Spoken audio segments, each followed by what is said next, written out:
In my intro video to Boris FX Samplitude, linked in the description, I was cutting a promo in Premiere Pro and mastering the audio in Samplitude. I wasn't able to show you everything I wanted to in that video, so here's a little quick tip about importing new files. I'll add in some new tracks and find some good sound effects for my main mix. I'll also show some different import options that could affect your entire project. And we're going to add another couple of tracks because I want to add in some sound effects. So let's just right click and I can either insert one track or I can insert several empty tracks.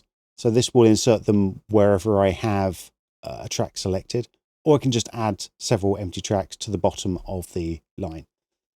And I'll just add in two. I will give these names. I will call this one Sound Effects 1.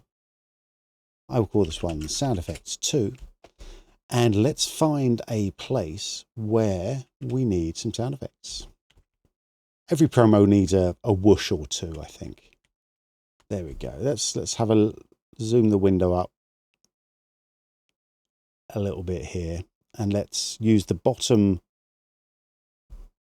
track down here, and I can just grab the ends of these and just zoom in using that.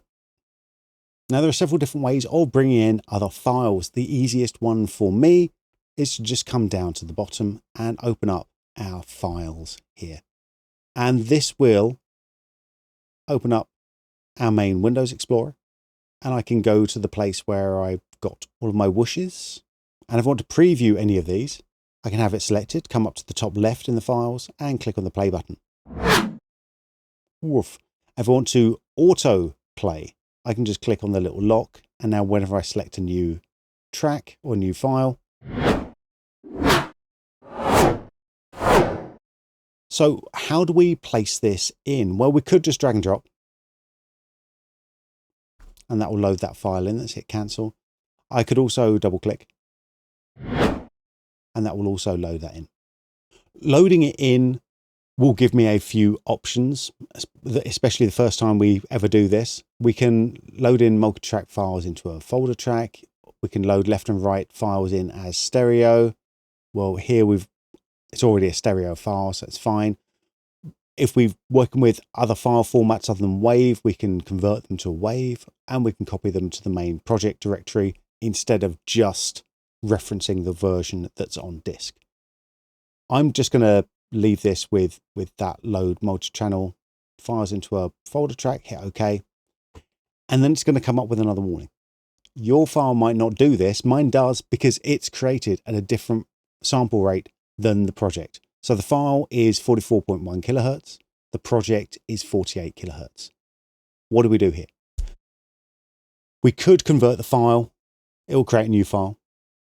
We could just do real-time resampling. So taking it in real time from 44.1 to 48. That's what I'm going to do. Or we could change the sample rate of the current project, which would change everything else in the project. Sounds like a bad idea. Or we can do no change, which will then play our whoosh at the wrong speed. So I'm just going to use the object resampling real time. And I'm going to turn off this message for the current project. VIP is virtual project. Ooh, there it is.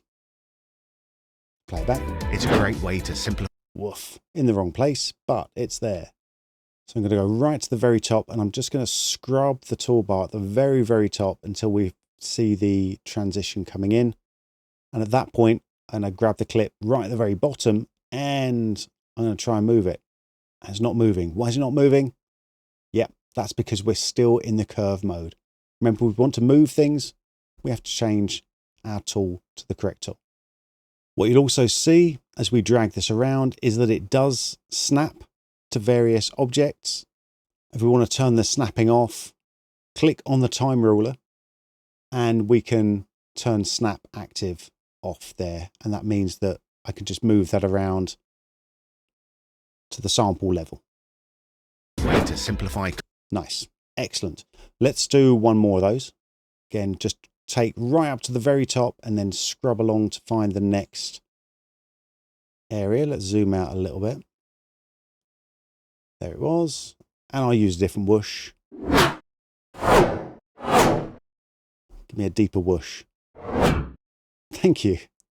And I'll just double click on that, and that will load that in. And I hit OK. Actually, let's bring that down to the Sound Effects 2 track. Let's play this through. Sapphire. Okay. Almost there. Sapphire. Okay, perfect. So now we have 2 tracks filled to the brim with sound effects.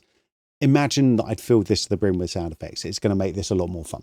If you want to see how these fit into my main mix properly, then check out the longer Getting Started with Samplitude video linked in the description. And let me know if you have any other questions in the comments below.